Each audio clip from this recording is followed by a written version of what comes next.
Welcome to the Point. This week, major reverberations out of Washington when a leaked draft from the Supreme Court indicated the 1973 landmark Roe v. Wade decision could be overturned. That brought a firestorm of protests from pro-choice advocates, including Michigan Governor Gretchen Whitmer. I spoke with her about what a repeal would look like and what she has already been doing just in case it becomes a reality.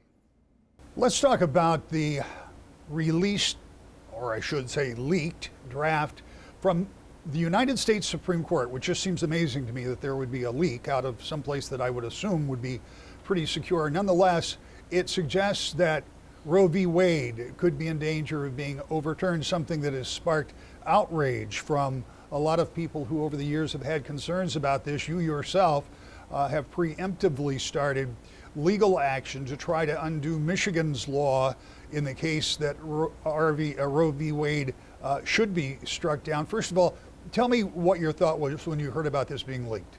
Well, yeah, I mean, I know there's a lot of conversation about the league. I don't really give a rip about the league. What I care about is the fact that the Supreme Court is really poised to eviscerate Roe v. Wade and rights that have been around almost my whole life. For 49 years, women have had the legal right and agency over their bodies to make their own healthcare decisions. And the fact of the matter is 70% of the people support that, recognize how important that's been.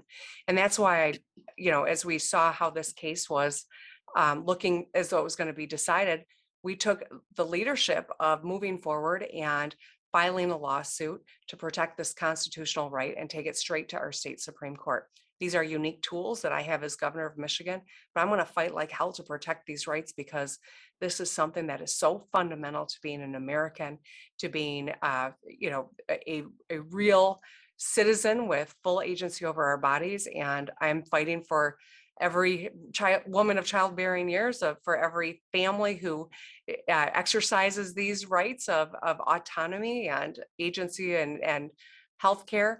And that's why I filed this lawsuit. I'm hopeful that the state Supreme Court will take it up and acknowledge that under Michigan Constitution, women have equal protection and due process rights to making our own healthcare decisions. And 70% of our state agrees. That means that there are Republicans who agree. That means there are religious leaders who agree. That means there are business leaders who agree. We need all people to join this fight.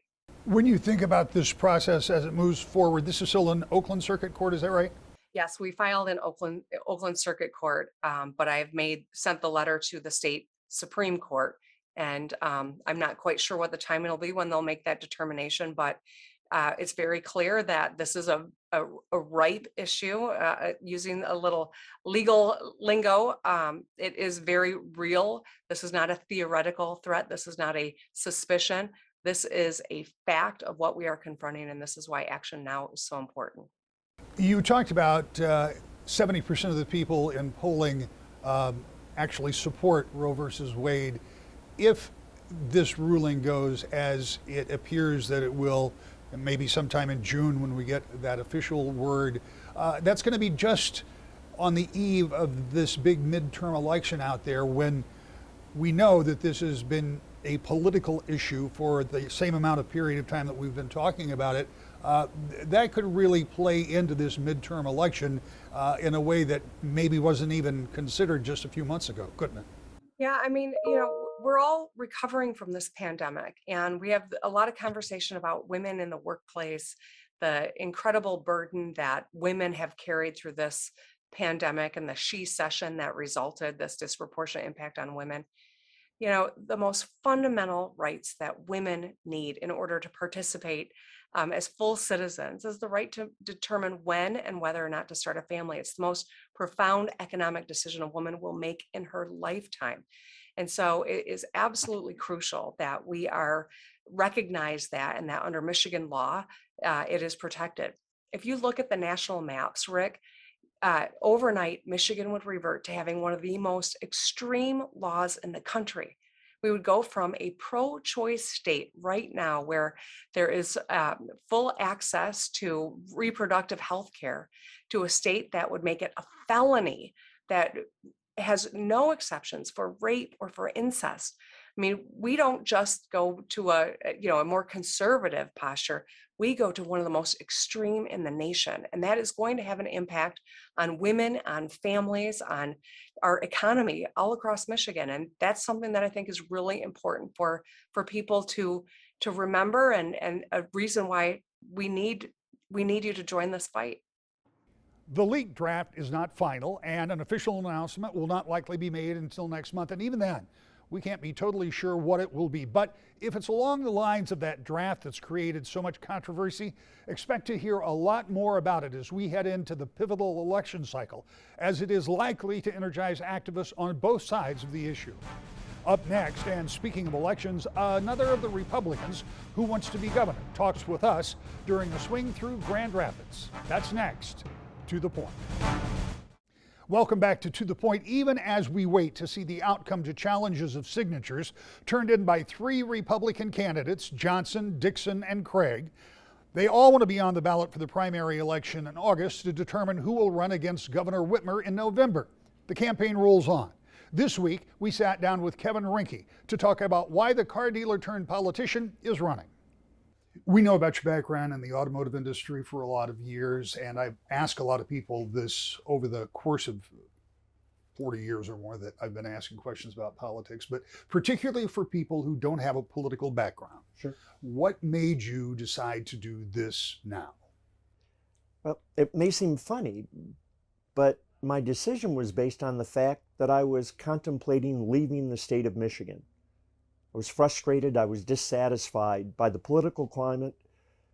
I was dissatisfied by the tax climate. And I'm at a stage in my life where I could go fishing. And in a conversation with my wife and my son came up with the idea, and he said, "Dad, instead of leaving with our history from the 1700s, from before Michigan was a state, why don't you stay and fix it?" And that was the genesis of me going out and listening to the people of Michigan and finding that their concerns were the same as mine. And what they needed was a leader, someone with experience who could address their concerns. And uniquely, I feel that I have that experience and that ability to become the chief executive of the state of Michigan and run the business that's now a $74.2 billion business and growing at an out of control rate. When you talk about fixing it, let's talk about what needs to be fixed and how you would fix it. What's the matter? You were talking earlier, we were talking about the differences in cost of living because of taxes and other issues Sure. in the state. What do you do about that, and what impact does that have on the way government operates? Well, for starters, I believe in smaller government that does a good job, not government that answers every question or tries to be everything to everybody. So, as an example, leaders create an environment for the people that they lead to be successful in, and that's why I proposed that we eliminate the personal income tax for all Michiganders effective January 1, 2024, when I'm governor.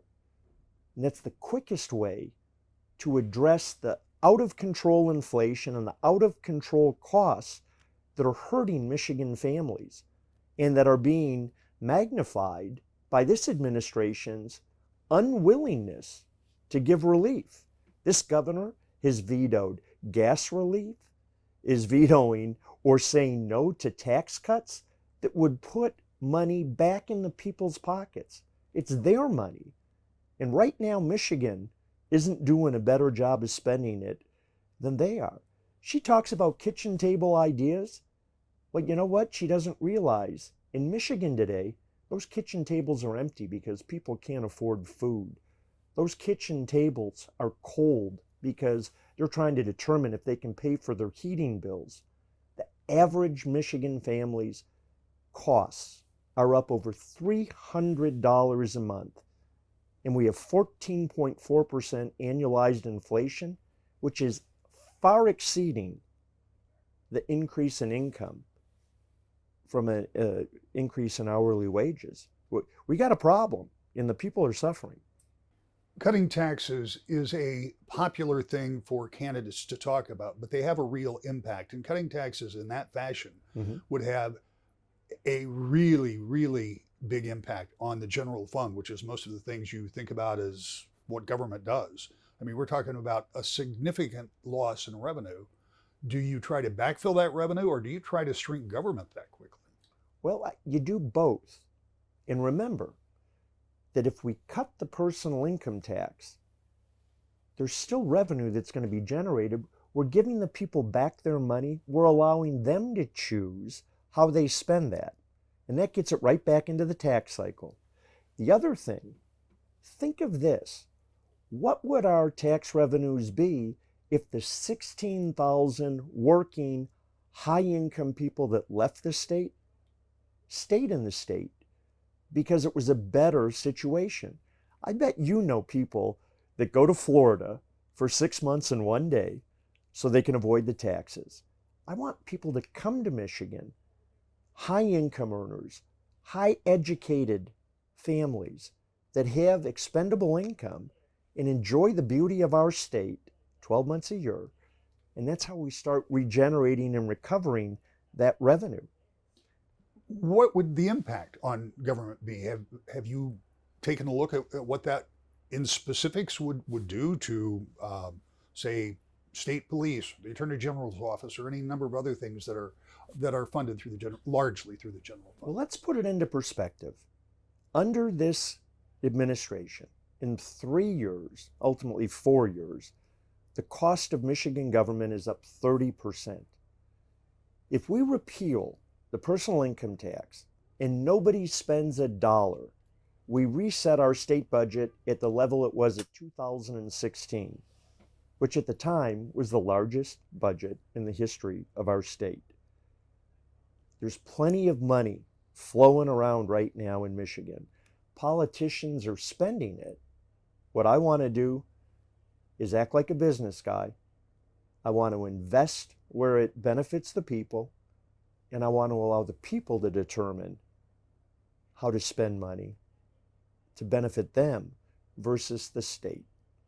One of the investments you hear a lot about when you're sitting on this side of the microphone is schools in the state of Michigan, because when people talk about retaining talent, some of those people that may have left, one of the things they point to is the performance of Michigan schools that doesn't always match up with where you might go in other places. What do you do in not thinking so much about cutting those taxes at this moment, but is that a component of what you would want to do to try to attract people to come back to Michigan, is try to do something, or do you think that our schools need some attention? Absolutely. So leaders, their role is to create an environment for the people they lead to be successful in. Taxes are certainly part of that environment. Education is part of that environment.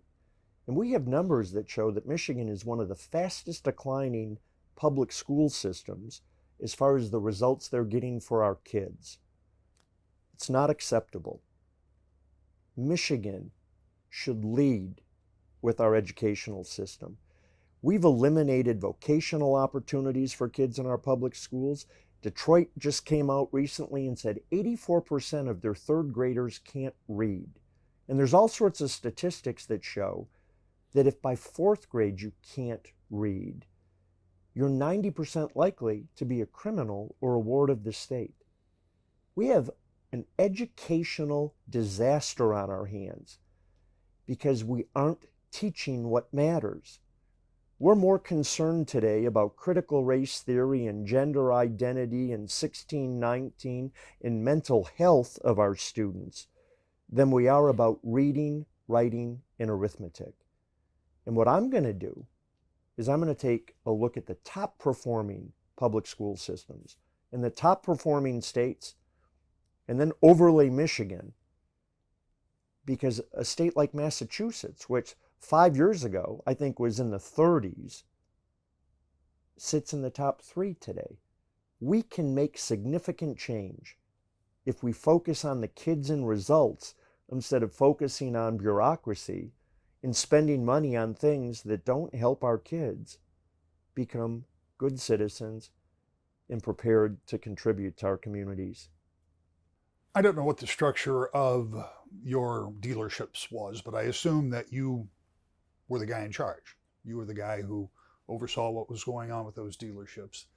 In Lansing, you got 148 other folks who want to have a say in that, what's going on.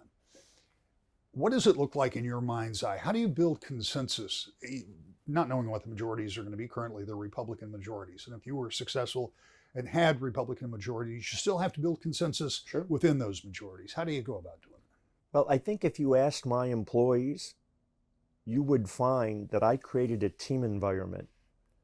I actually believe that my employees were internal customers, and I had to earn their business every day.